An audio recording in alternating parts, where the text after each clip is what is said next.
मैं हूं राज और आप देख रहे हो हाईवे 33। तो चलें दोस्तों, आज की कहानी की सफर पर। दोस्तों, आज की कहानी ट्रक ड्राइवर की है जिनका नाम था सुरेंद्र। लेकिन आज की ये घटना नहीं है। इस घटना को बीते लगभग 30 साल के आसपास हो चुका है। अब ये जो कहानी है ना, जिन शख्स ने मुझे भेजा है उनका नाम आप तो जान ही चुके हो, सुरेंद्र है। आज भी जब वो अपने मन में ये सब बातें सोचते हैं तब बहुत भयभीत हो जाते हैं। जब मैं उनसे कहानी सुन रहा था तब भी वो घबरा गए थे। तो ऐसी ही डरावनी कहानी है। चलिए फिर इस कहानी को शुरू से शुरुआत करते हैं। दोस्तों, ये कहानी है सुरेंद्र ट्रक ड्राइवर की। पढ़ना लिखना बहुत चाहते थे, लेकिन उस टाइम में किस्मत में ये सब लिखा हुआ नहीं था। पिता के निधन के बाद अपने परिवार का बस मात्र एक वही सहारा थे, वही सब कुछ थे। अब उनकी दुनिया में, अब जब उनके पिता थे तो उनको कुछ एकदम बेपरवाह रहते थे, पढ़ाई लिखाई में अपना ध्यान रखते थे, खेल कूद में रखते थे।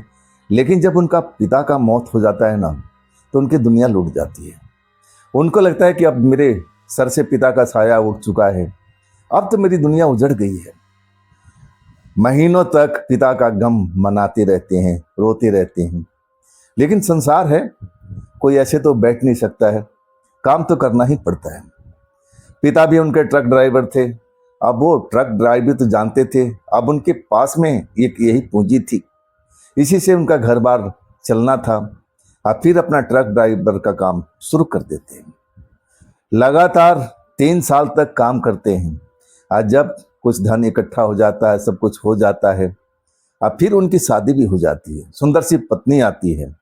पत्नी भी पढ़ी लिखी होती है, समझदार होती है।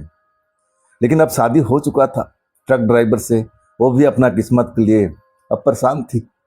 लेकिन ये होनी है, जहाँ पर होना है वो हो के रहता है, चाहे कितने भी आप हाथ पैर चला लो। जहाँ पर रिश्ता बनना होता है वहीं पर जाके बनता है। शादी ब्याह हो चुका था। सुरेंद्र जी अपनी पत्नी को पा करके बहुत ही अपने आप को धन्य समझ रहे थे। सुंदर सुशील, घर को पूरी तरह से उसने संभाल लिया था। सुरेंद्र जी कभी भूत प्रेत को देखे नहीं थे, ना वो डरते थे। नौजवान थे, गर्म खून था शरीर में और पहलवान सरीखा उनका बॉडी भी थी। दूर से देख करके लगता था कि ये शायद पहलवान होंगे। अब भगवान ने उनके शरीर ऐसा ही दिया था। डर नाम की चीज उनके अंदर में नहीं थी। लंबी लंबी दूरी का ट्रक यात्रा करते थे, अपने परिवार का भरण पोषण करते थे। और जब घर लौटते थे ना, तो बहुत सारा उपहार अपने परिवार के लिए जो डिमांड करते थे, जो उनका परिवार कहता था कि बेटा ये ले आना, पत्नी कहती थी कि आप ये लेके आना, लेके आते थे। हर बार यही ऐसा ही करते थे। अब मैं उस घटना का जिक्र कर रहा हूं, जो उनके गांव से लगभग 6 किलोमीटर की दूरी में कुछ जंगल जैसा इलाका था, सुनसान सड़क थी। और वहां पर जो लोकल गांव वाले थे, उनका कहना था, मानना था कि जंगल के आसपास का जो एरिया है ना, रात में काफी वीराना हो जाता है और वहां पर भूत प्रेत का साया भी दिखता रहता है। सुरेंद्र जी इस रोड से न जाने कितने बार गुजर चुके थे, लेकिन कभी भी उनका भूत प्रेत से कोई सामना नहीं हुआ था। मानते ही नहीं थे, डर शरीर में था ही नहीं। आंख मूंद करके ड्राइविंग कर लेते थे, उस जगह से निकल जाते थे, गुजर जाते थे। बिल्कुल सोचते ही नहीं थे कि इस जगह पर कोई भूत प्रेत भी हो सकता है, कभी भी उनका सामना हो सकता है। लेकिन दिमाग में आता ही नहीं था। अमावस की रात थी। सुरेंद्र जी अपने बाहर का टूर खत्म करके अपने घर लौट रहे थे। सभी के लिए कुछ ना कुछ उपहार लेकर के, अब जैसा हमेशा चलते थे वैसा ही अब कर रहे थे। अपने पत्नी के लिए जो भी उन्होंने डिमांड किया था वो सामान ले लिए, अपने माँ के लिए, अपने भाई के परिवार के लिए, उनके बाल बच्चों के लिए। क्योंकि अभी सुरेंद्र जी का कोई बाल बच्चा नहीं था। अभी तो 3 साल मात्र शादी के हुआ था, वो थोड़ा टाइम ले रहे थे। अब ऐसा होता भी है, जब वो 6 किलोमीटर गांव से दूर रह जाते हैं, उस जगह पर आते हैं ना, वहां पर एक बूढ़ा आदमी उनको हाथ देता है। बूढ़ा बूढ़ा आदमी को देख करके उनके पिता का याद आ जाती है। पिता का याद जब आ जाती है ना, तो उनको लगता है कि भाई रात तो ज़्यादा हो चुकी है, देखो बूढ़ा आदमी कितना परेशान है, पैदल जा रहा है, चलो इसको लिफ्ट देते हैं, सहारा देते हैं और ट्रक रोक देते हैं। दया भाव से बूढ़ा आदमी के पास जैसे ही ट्रक रुकता है, पूछते हैं चाचा कहाँ जाना है आपको, कौन से गांव के हो। अब वो सब लोकल एरिया था, पूछ बैठे थे। बूढ़ा कहता है बेटा जाना मना तो कहीं नहीं है, मुझे जोर से प्यास लगी है, आपके पास जरूर पानी होगा बेटा, मेरा बस्ती तो यहीं पर है, पास में है। अब सुरेंद्र जी को लगा कि हम टाइम खराब कर रहे हैं, अपना पानी का भरा हुआ बोतल था, अब बूढ़े आदमी को पकड़ा देते हैं। दया भाव से ऐसा लगा कि जैसे उनके पिता आकर के खड़े हो गए हैं। अपने पिता से बहुत प्यार किया करते थे। पानी ले लेता है बूढ़ा आदमी, पानी पीता भी है, और जो आधा बोतल पानी होता है ना, वो लौटाता नहीं है, आधा बोतल तो पी लेता है। और इसके बाद उस पानी को आसपास में जैसे छिड़काव करने लगता है। सुरेंद्र देखते हैं और कहते हैं चाचा जितना आपने पानी पी लिया चलो ठीक है, लेकिन ये फालतू पानी को आपने फेंक क्यों रहे हो, इसका क्या मतलब है, पानी बर्बाद नहीं करना चाहिए। आपको पता नहीं है पानी का कीमत कोई भी नहीं दे सकता, जब वक्त पड़ती है तो पानी की एक बूंद भी नहीं मिलता है, पानी के बगैर लोग तरस जाते हैं और आप पानी का बर्बादी कर रहे हो।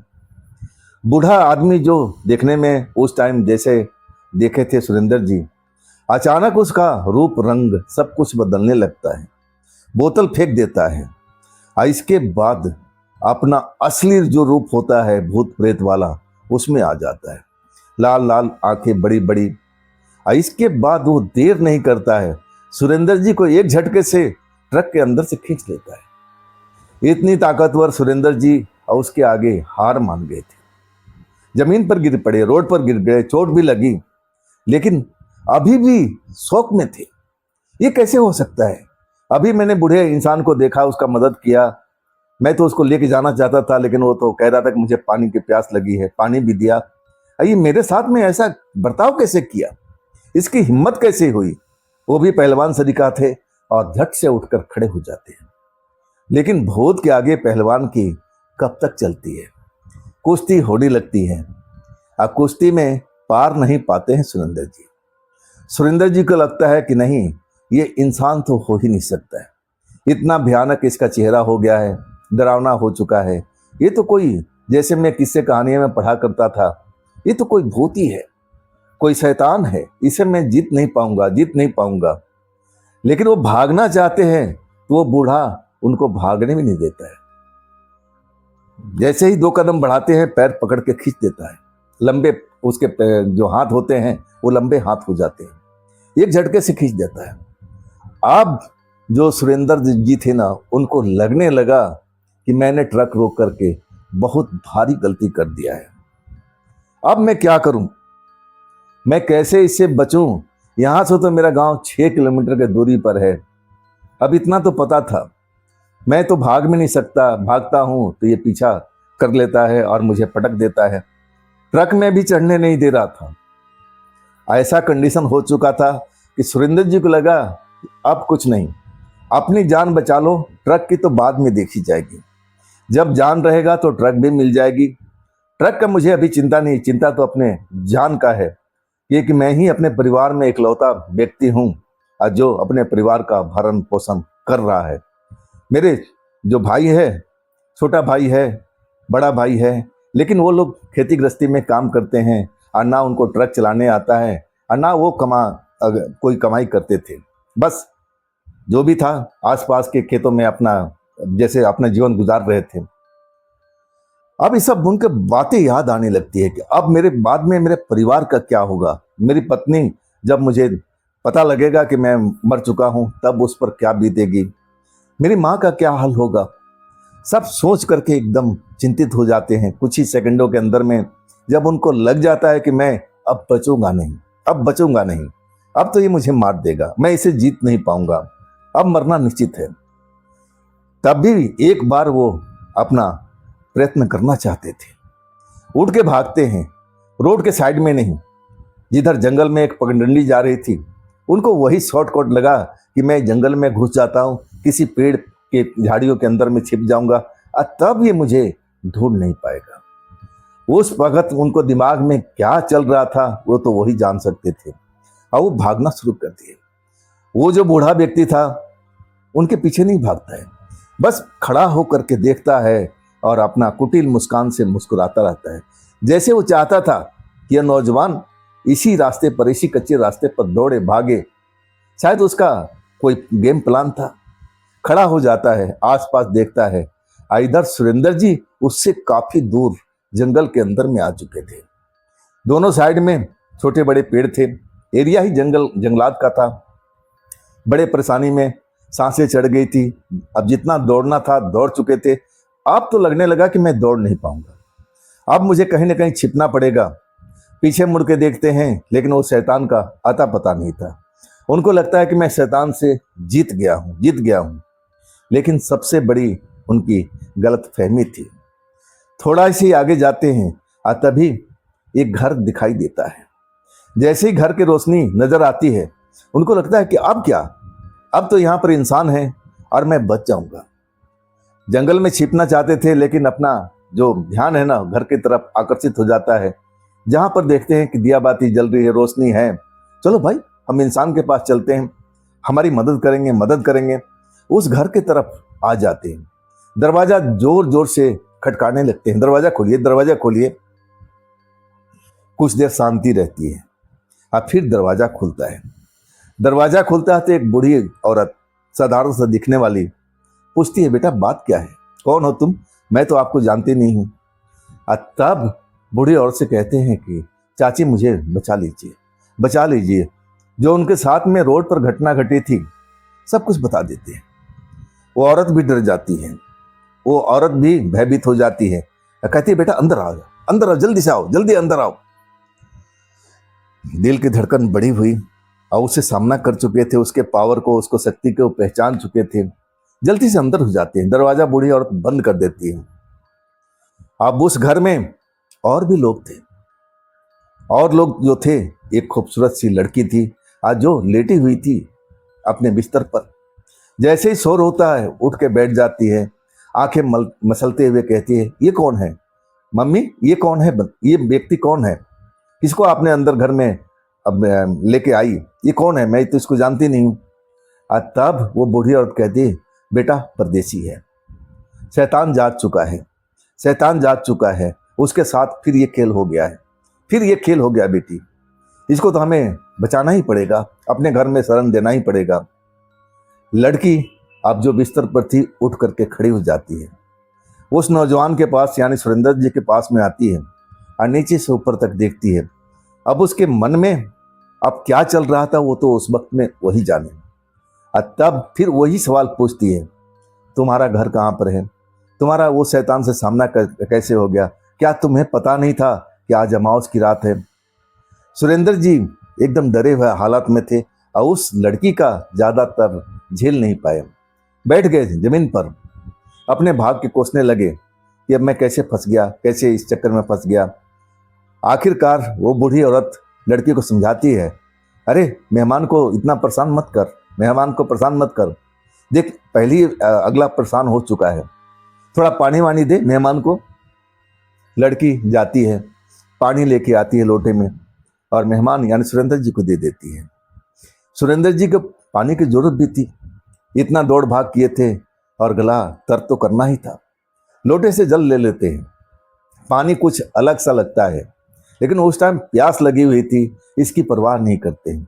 लोटे का जल गटागट आप निगल लेते हैं, पी लेते हैं और इसके बाद शरीर में कुछ जान आती हुई महसूस होती है। उनका जो डर था ना एकदम धीरे धीरे जैसे निकलने लगा था। ऐसा लगने लगा था कि ये जिस घर में हूं ना ये शायद ये मेरा ही घर है, मैं इसी घर में रहता हूं। ये जो बूढ़ी औरत है ना हमारे परिवार का हिस्सा है, ये जो खूबसूरत लड़की है ये भी तो हमारे परिवार का हिस्सा ही है। लेकिन अभी दिमाग इतना काम नहीं कर रहा था। लेकिन उस जल में ऐसा क्या था जिसकी वजह से उनका दिमाग अब चकराने लगा था। कुछ देर के लिए अपना आंखें बंद कर लेते हैं और इसके बाद उनको झपकी भी लग जाती है। कोई उनको डिस्टर्ब नहीं करता है, ना बूढ़ी औरत और ना वो जवान लड़की, दोनों शांत।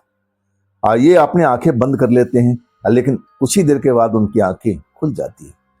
उनको एहसास होता है कि मैं तो इसी घर में रहता हूँ, ये तो मेरा परिवार है। यही तो सब खेल चल रहा था उस घर में। वो जो लड़की है अपनी बूढ़ी माँ से कहती है, अम्मा आप जाओ, आपका काम हो चुका है, आप जाओ बाहर देखो, बाहर का दुनिया देखो, अब मुझे जरा इसको देखने दो। बूढ़ी औरत मुस्कुराती है उस लड़की की तरफ, कहती है ठीक है मैं बाहर जा रही हूँ, तुम अपना मेहमान को संभाल लो। बूढ़ी औरत जाती है, बाहर से दरवाजा लगा देती है। आज जो सुरेंद्र थे सब कुछ भूल चुके थे कि मेरा गांव तो यहाँ से 6 किलोमीटर की दूरी पर है, मेरा परिवार मेरा इंतजार कर रहा है, मुझे अपने परिवार के पास जाना चाहिए, मेरी सुंदर सी पत्नी है जो मुझे बहुत चाहती है, मैं उसको चाहता हूँ। सब कुछ भूल चुके थे। उनको लग रहा था कि यही मेरा परिवार है, ये जो खूबसूरत लड़की है शायद मेरी पत्नी होगी। मन में सब कुछ, दिमाग में वो पानी के अंदर में जो भी दिया गया था, और उससे उनका मन जो थे बिल्कुल बदल जाता है। जो लड़की चाहती थी वही सुरेंद्र जी को महसूस होने लगता है। बूढ़ी के जाने के बाद लड़की उठती है और सुरेंद्र जी के पास जाती है, उनको उठाती है, उठो उठो, आप यहाँ क्यों बैठे हो, आप मेरे पति हो, आओ बिस्तर पर। सुरेंद्र जी को ऐसा ही महसूस होता है कि मैं इस खूबसूरत लड़की का पति हूँ। इसके बाद वो बिस्तर पर आ जाते हैं, उस लड़की के साथ रात बिताते भी हैं, अच्छे अच्छे सपने देखते हैं, दोनों बातचीत करते हैं। और लड़की ना जाने उनके दिमाग में और कितना सब कुछ भर चुकी थी। लड़की कहती थी कि मैं तुम्हारे साथ में सालों से रहती आई हूँ। और सुरेंद्र जी को विश्वास भी हो जाता है कि हाँ यही तो मेरा घर है, यही तो मेरी पत्नी है, वो बुढ़ी औरत शायद मेरी माँ है। लड़की सब कुछ बताती है और सुरेंद्र जी सब बात को अपना ही मान लेते हैं। जब सो जाते हैं उनको नींद आ जाती है लड़की के बगल में लेटे हुए। और जब सुबह होता है उनकी आंख खुलती है ना, और जो अपने आप को पाते हैं उस जगह पर, ना तो कोई घर, ना कोई खूबसूरत लड़की और ना उसकी माँ, वो तो जंगल झर था। झाड़ी के नीचे में लेटे हुए थे, जो गंदगी से भरी हुई थी, धूल मिट्टी और ना जाने क्या क्या वहां पर पड़ा हुआ था। वहां पर लेटे हुए अपने आप को पाते हैं, लेकिन दिमाग बिल्कुल चकरा रहा था। ऐसा लग रहा था कि मैं कौन हूं, मैं इस जगह पर कैसे आ गया हूं। प्यास भी लगी है, पानी की जरूरत है, लेकिन उनको दिमाग में ऐसा कुछ समझ में नहीं आ रहा कि मेरा गांव यहाँ से 6 किलोमीटर दूरी है, मेरा ट्रक रोड पर खड़ा हुआ है, मुझे वहां जाना चाहिए। एकदम पागलों के माफिक वहां पर काफी देर तक बैठे रहते हैं। कुछ पशु चराने वाले लेके अपना पशु वगैरह लेके आते हैं। वो जब उस सुरेंद्र जी को देखते हैं तब वो टोकते हैं, अरे भाई तुम यहाँ पर क्या कर रहे हो, यहाँ पर क्या कर रहे हो इस टाइम में।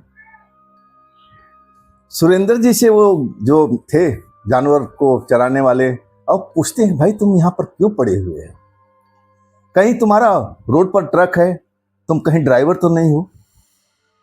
पानी देते हैं, वो जो बच्चे होते हैं, लड़के होते हैं, वो पानी देते हैं, पहले पानी पी लो, मन को शांत करो और याद करो।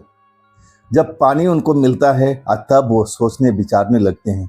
और धीरे धीरे करके जो माया जाल था, जो रात में उस औरत ने, उस लड़की ने उनको ऊपर में किया था, वो धीरे धीरे छटने लगता है। और जब उनको याद आ जाता है कि अरे मैं तो सुरेंद्र हूँ, मेरा गांव तो यहाँ से 6 किलोमीटर की दूरी पर है, और रात में जो कुछ उनके साथ में हुआ था सब कुछ घटना याद आने लगता है। डर जाते हैं। लड़के उनका मदद करते हैं कि भाई यहाँ पर जल्दी से निकल जाओ, ये इलाका ठीक नहीं है तुम्हारे लिए, तुम यहाँ पर कैसे आ गए। इसके बाद सुरेंद्र जी को सब धीरे धीरे करके याद आने लगता है। पूरी कहानी अपनी उन लड़कों को बता देते कि भाई मैं तो ऐसे ऐसे फंस गया। लड़के कहते हैं कि भूल करके भी यहाँ पर दोबारा मत आना, ये ऐसा ही जगह है।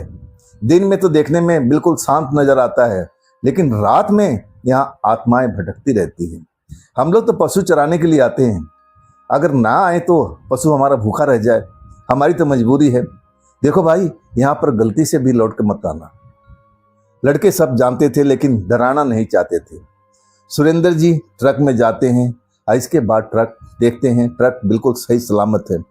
जिस कंडीशन में छोड़े थे उसी कंडीशन में, कोई चोरी नहीं, कोई चकारी नहीं।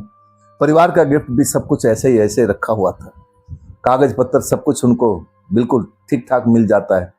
लेकिन डरे हुए हालत में ट्रक चलाते हैं और अपना गांव पहुंचते हैं। गांव पर पहुंचते हैं, किसी को ये बताते नहीं हैं।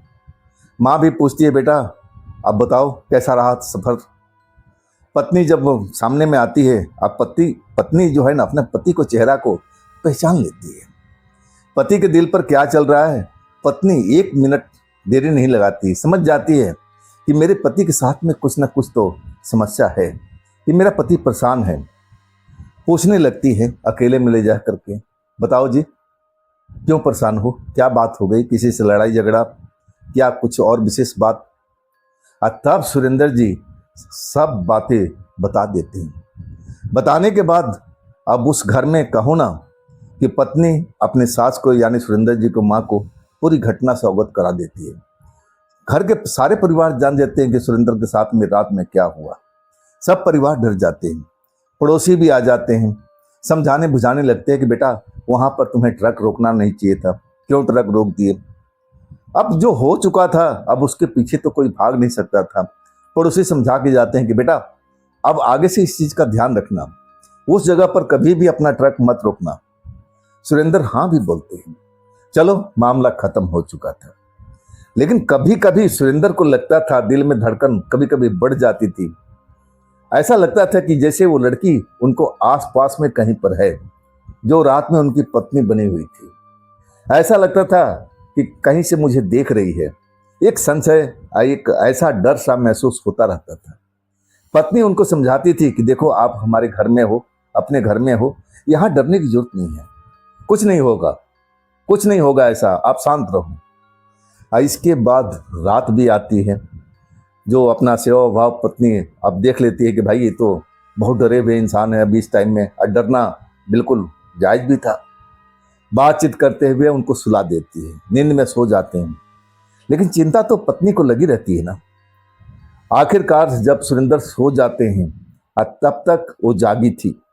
उसके आधे घंटे तक वो जागती रही थी। और जब देख लेती कि सुरेंद्र अब ठीक ठाक हैं, सो रहे हैं, अब कोई तकलीफ नहीं है, तब वो भी दिन भर के थकी हुई वो भी बेचारी सो जाती है। लेकिन जब कुछ एहसास होता है कुछ देर के बाद, तब उसकी नींद खुल जाती है। जैसे ही नींद खुलती है ना, अपने बगल में देखती है सुरेंद्र जी है नहीं। कहाँ है, कहाँ है, कमरे में तो है नहीं, दरवाजा खुला हुआ है। बाहर भागती है आंगन में, लेकिन सुरेंद्र जी का आता पता नहीं। सुरेंद्र जी को आवाज देती है, और तब तक सारा परिवार जाग चुका था।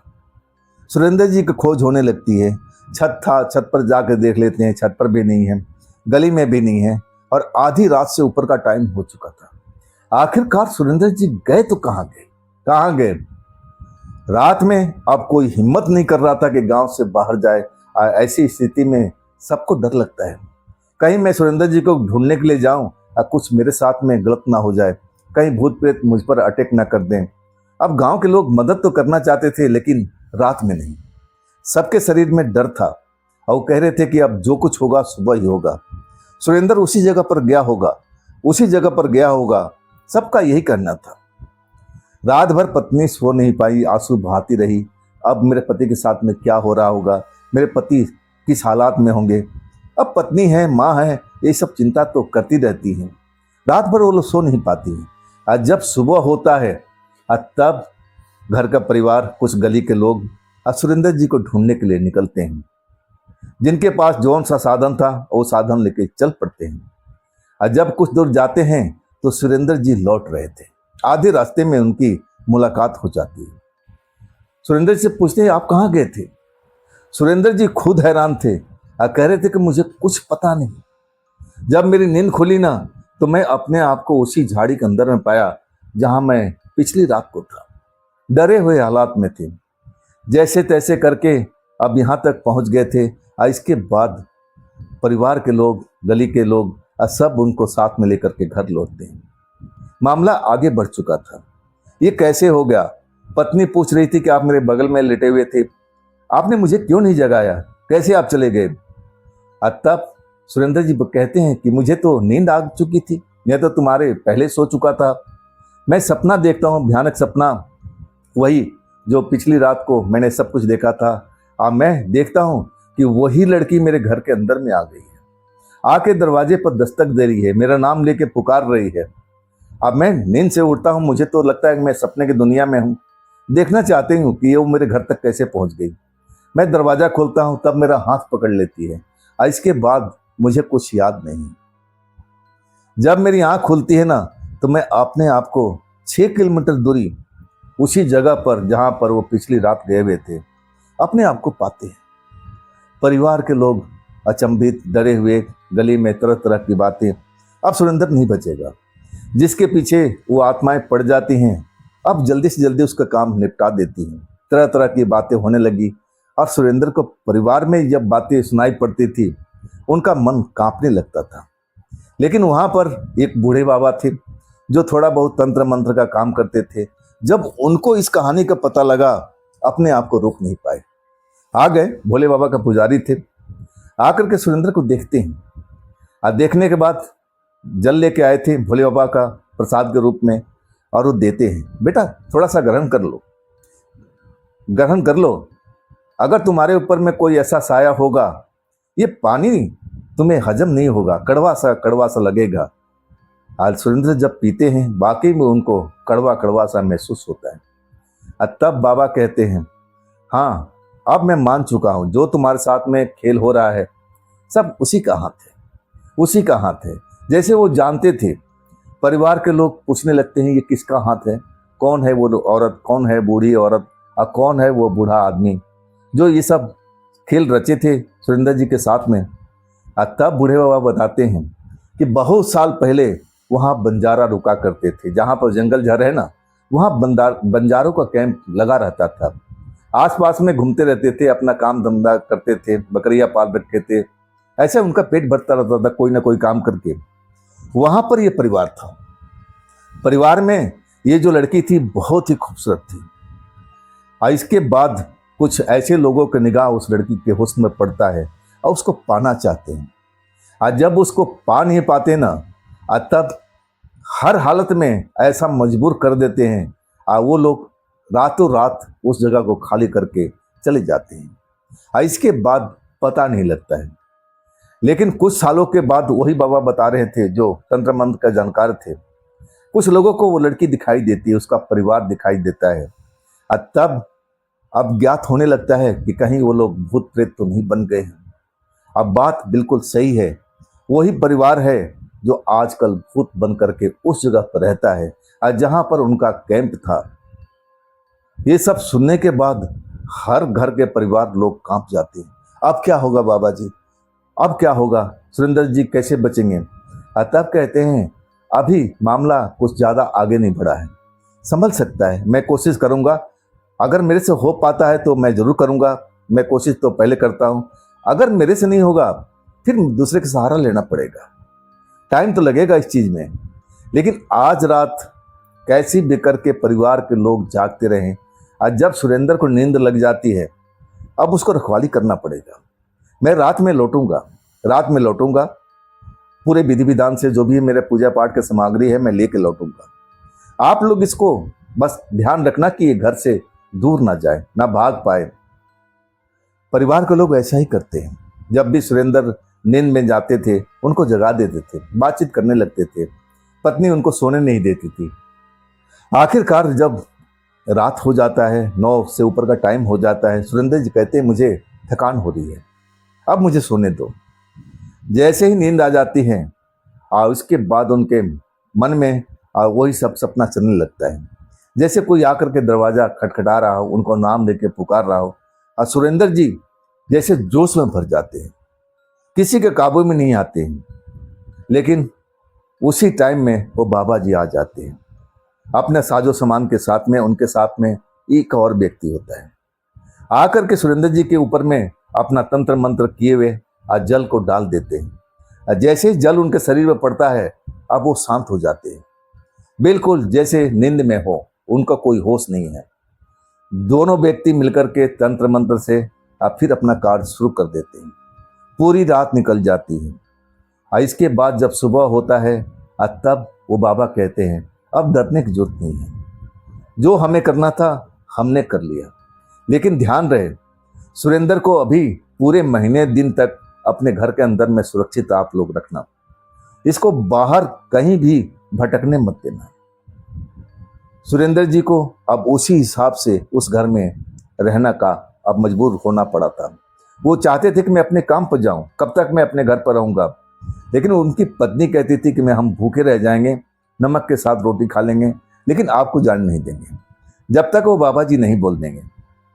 सुरेंद्र जी के बीच बीच में मन जो था बेचैन हो जाता था, और जब अंधेरा होता था ना तो कुछ ज़्यादा ही पावर में आ जाते थे। झूठ मूठ बहाना बनाते थे कि मैं थोड़ा बगल में घूम के आता हूँ, चाय दुकान से होके आता हूँ, लेकिन पत्नी जानती थी एक बार उनका पैर घर से बाहर निकला, वो भी अंधेरा होने के बाद, कहीं उनका पैर आगे तक ना चल जाए। हर चीज़ का ध्यान रखती थी, परिवार सुरक्षा के घेरे में उनको रखता था, निकलने नहीं देता था। पूरा महीना बीतने के बाद में तब सुरेंद्र जी अपना काम पर निकलना शुरू करते हैं। जब अपना सफर पूरा करके अपने गांव लौट रहे थे तो आज कुछ विशेष रात भी नहीं हुई थी, रात के करीब 10 ही बज रहा था। लेकिन जैसे ही उस जगह पर अपना ट्रक लेके आते हैं, वही लड़की उनको खड़ी दिखाई देती है, अपने माँ के साथ, अपने पिता के साथ। और तीनों लोग हाथ दे रहे थे कि ट्रक रोको, ट्रक रोको। आज जब सुरेंद्र जी देख लेते हैं ये सब तो वही परिवार है, वही लड़की है, वही बूढ़ा है और वही बूढ़ी औरत है जो हमको ऐसा ऐसा सब कुछ किया है। बिल्कुल घबरा जाते हैं, डर जाते हैं, लेकिन ट्रक नहीं रोकते। ट्रक को दौड़ाते हुए अपने घर तक पहुंच जाते हैं, लेकिन पीछे पीछे मुड़ करके देखते थे वो लोग काफी दूर तक तीनों लोग उनका पीछा किया था। डर गए थे। घर में आके सब बताते हैं। अब रात में बाबा जी को तो बुलाया नहीं जा सकता था, सुबह होने के बाद फिर बाबा जी को बुलाया जाता है। बाबा जी लौट के आते हैं। अब पूरी बात सुरेंद्र बताते हैं कि आज रात हम जब लौट रहे थे तभी वो तीनों लोग दिखाई दिए थे। और तब बाबा जी कहें कि देखो ये सब चलता रहेगा, ये महीनों दिन तक और चलेगा, हो सकता है लंबा टाइम भी चले, लेकिन तुम्हें बचना है, तुम्हें इन लोगों को देख करके कभी भी ट्रक नहीं रुकना है। अब मैं तो कहूँगा कि शाम के अंधेरा होने के बाद तुम घर पर आओ ही ना, कहीं दूर पर रुक जाओ, कहीं पेट्रोल पंप पर रुक जाओ, लेकिन रात को अपने गांव की तरफ बिल्कुल मत आना बेटा। सुरेंद्र जी इसके बाद में ऐसा ही करने लगे थे। जब उनको लेट हो जाता था ना तो शहर में रुक जाते थे कि नहीं, अब तो सुबह ही हम चलेंगे। और इसके बाद काफी दिनों तक ऐसा चला रहा था। और कभी कभी सुरेंद्र जी को ये सब होने के बाद भी अपने ट्रक में होते या फिर कहीं ढाबा पर अब आराम करते थे, और तब उनको एहसास होता था कि जैसे वही सपना फिर से शुरू हो गया है। बाबा जी को फिर बुलाया जाता है और फिर बाबा जी से झाड़ फूक करवाया जाता है। टाइम तो लगता है, लेकिन इसके बाद बाबा जी कह देते हैं अब इसकी जरूरत नहीं है, लेकिन तुम्हें बच कर रहना पड़ेगा। और सुरेंद्र जी आज भी उस जगह से जब गुजरते हैं ना तो अकेले नहीं, रात के टाइम में तो कभी भूल के जाते भी नहीं हैं। और जब कभी जरूरत पड़ती है तब किसी न किसी को अपने साथ में बिठा लेते हैं। कई बार उस जगह पर वो लोग दिखाई दिए थे, लेकिन जैसे ही देखते थे ट्रक का स्पीड बढ़ा देते थे। तो दोस्तों ये थी आज की कहानी सुरेंद्र जी की भेजी हुई। कैसी लगी आपको कमेंट में ज़रूर बताइएगा। अगर आपके पास भी ऐसी कोई घटना है, कोई कहानी है जो आप मुझ तक पहुंचाना चाहते हो, तो आप मेरे इंस्टाग्राम पर, मेरे व्हाट्सएप नंबर पर, मेरे मेल आईडी पर अपनी कहानी को आप मुझे शेयर कर सकते हो। दोस्तों ये भी चैनल आप ही का है, इसको भी अपना प्यार दीजिए, लाइक कीजिए, सब्सक्राइब कीजिए, शेयर कीजिए और हाइप वाले बटन को ज़रूर दबाइएगा। तो फिर जल्दी ही मिलते हैं इसी चैनल पर एक नई कहानी के साथ में। आप लोग अपना ख्याल रखिएगा। नमस्कार।